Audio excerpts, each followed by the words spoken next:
Hello, everybody, and welcome to Church at Home with Rachel for Thursday, the 4th of April, I think. My days are running into themselves. Just a quick reminder that there won't be a Church at Home with Rachel for Friday, a Gospel on the Go for Sunday, or anything next week, Monday through Friday, because I will be off at House of Bishops, Provincial House of Bishops in Toronto on the weekend, and then National House of Bishops in Niagara Falls.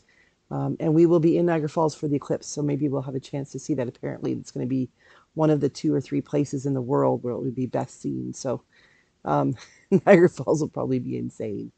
We will be staying at a monastery, Mount Carmel, where we gather as bishops to pray and to discuss and discern what God is calling the church to do. So between that, there will be a Gospel on the Go for Sunday the 14th of April, when I will be in my first official parish visit other than the cathedral. I will be at St. Andrew's in Deloraine, just a small congregation, and having worship with them. And then things should be back to normal for a few days until I go back to Alberta to finally move Rob here and get all the rest of our stuff. So exciting things happening. Busy month of April. Today, I would like to just say, for those folks who commented and are still with me to watch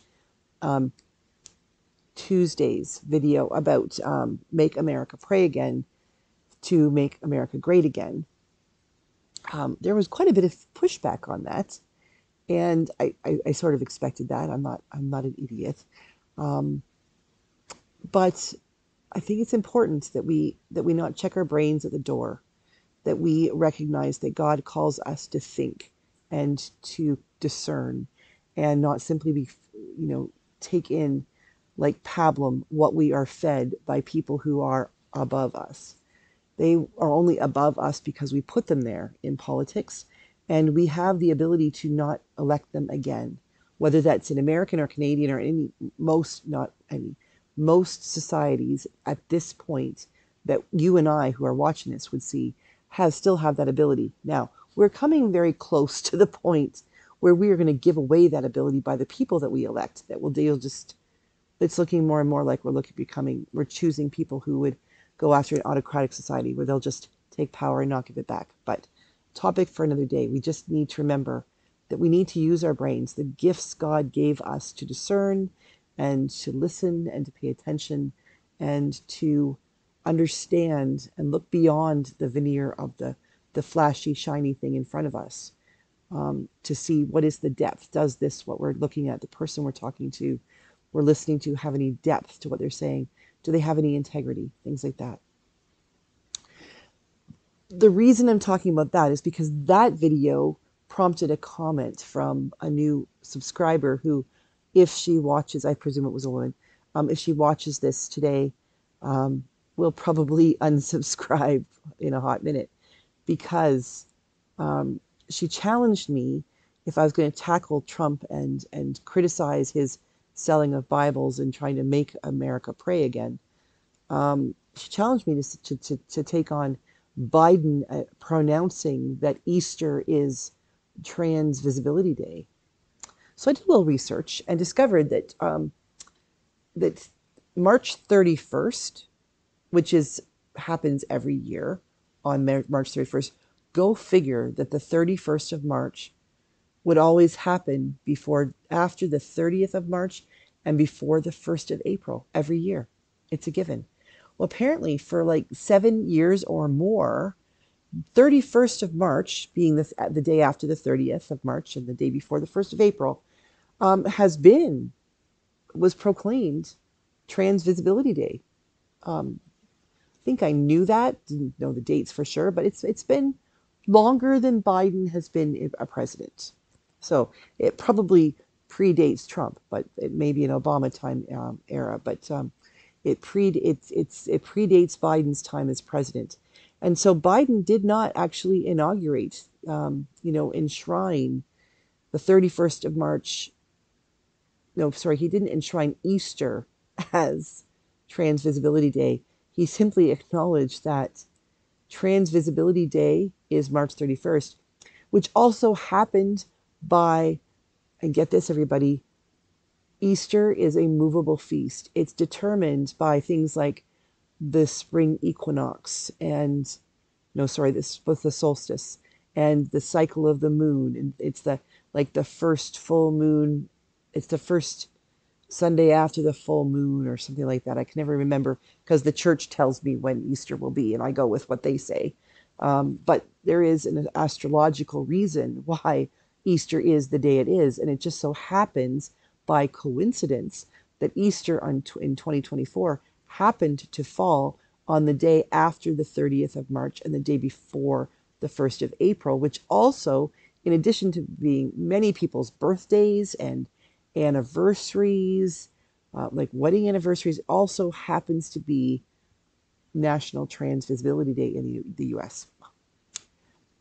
Coincidence.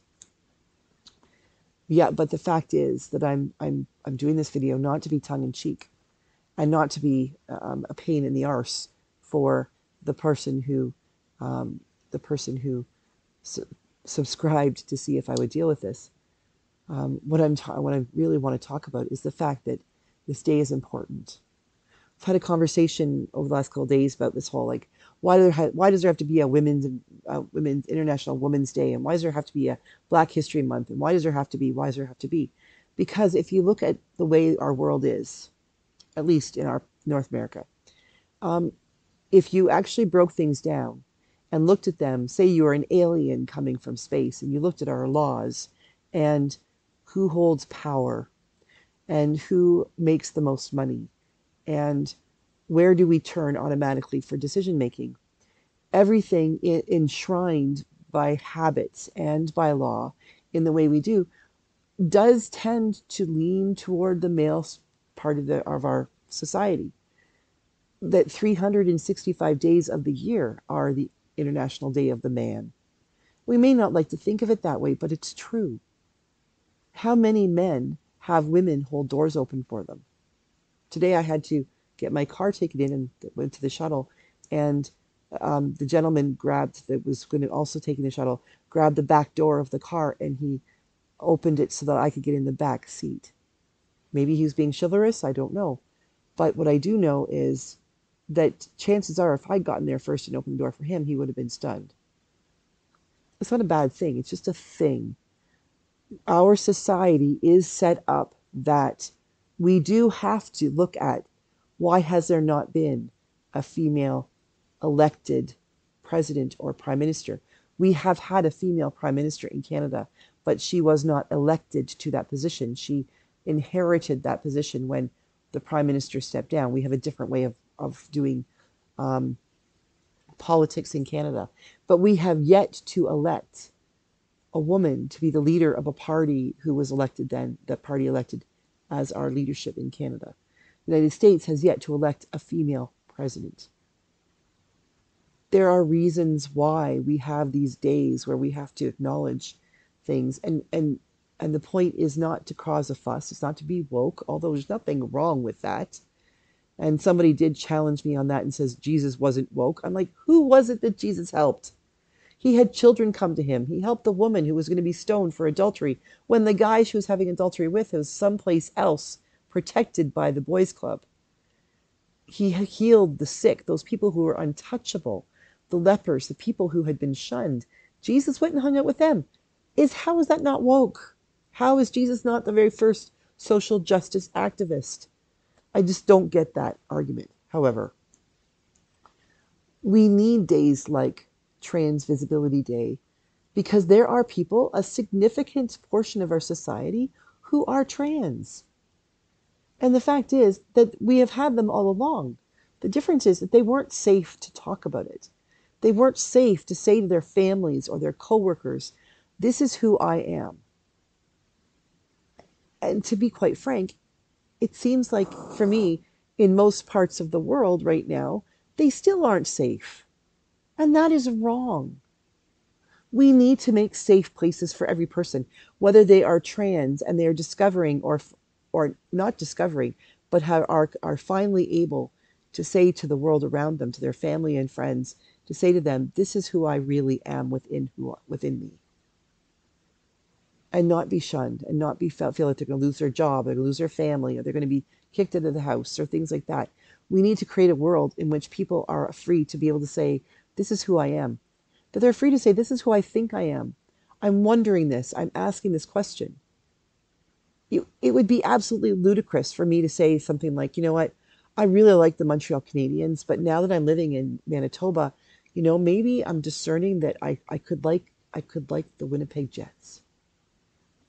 And there'd be good-natured ribbing, and people would be, my dad might be disappointed if I switched allegiances, and my husband would be disappointed that I didn't swing over to the Toronto Maple Leafs. But at the same time, it would be good-natured ribbing. It wouldn't be, oh my God, you're evil, you're going to hell. And I know that is a ridiculous analogy, but isn't it equally ridiculous on the other end to say to someone whom you have loved, someone you've known your whole life, someone who, you've hung out with and you liked the same hockey team together and you went to games together and you celebrated life together. If they came to you and said, you know what, I trust you, I love you, you are my friend, you're the closest person in my life. I've been struggling with this for a long time and I need to tell you the truth about who I really am. Why is it okay for us to tell them they're going to hell? Why is it okay for us to banish them from our lives? Why is it okay for us to ruin their lives on Facebook or Instagram or Twitter? It's not. The fact is that we need a day like the 31st of March when we can celebrate the fact that people are recognizing who they are and inviting other people to recognize who they are as well. What's wrong with that? We have bar mitzvahs and bat mitzvahs. We have gender reveal parties. We have all of these things that celebrate who a person is or who a person is becoming. Why can we not do the same for people who are becoming themselves in those ways as well? We shouldn't be trying to make America pray again. We shouldn't be trying to make Canada great again. We shouldn't be trying to make anything other than it is. And that includes people.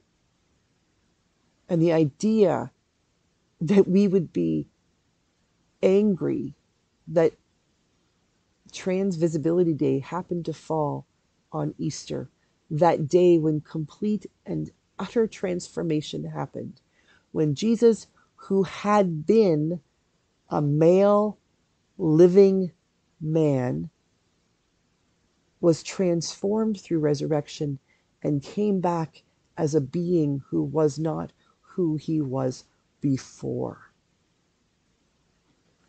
Isn't it really the perfect day? It really is. And if we have a problem with that, then we have a problem, not the people in our community who are trans. We have a problem. And if you don't like what I've just said, feel free to unsubscribe. I don't care how many people watch these videos. I only care that the people who need to hear the messages and who want to interact and grow and discern, that they're here. And we have a solid group of people for that. And that's what I care about. So if you want to hate, it doesn't really bother me. Just, why would you bother? It is so much easier and so much healthier to love everybody on the 1st of March, on the 15th of March, on the day after the 30th of March, and the day before the 1st of April, and on Easter. It's just easier to love. God bless everybody. I will see you again on Sunday, the 14th of April for Gospel on the Go, and Monday, the 15th of April for Church at Home with Rachel. Have a great, great week. God bless you. And remember, I'm always praying for you.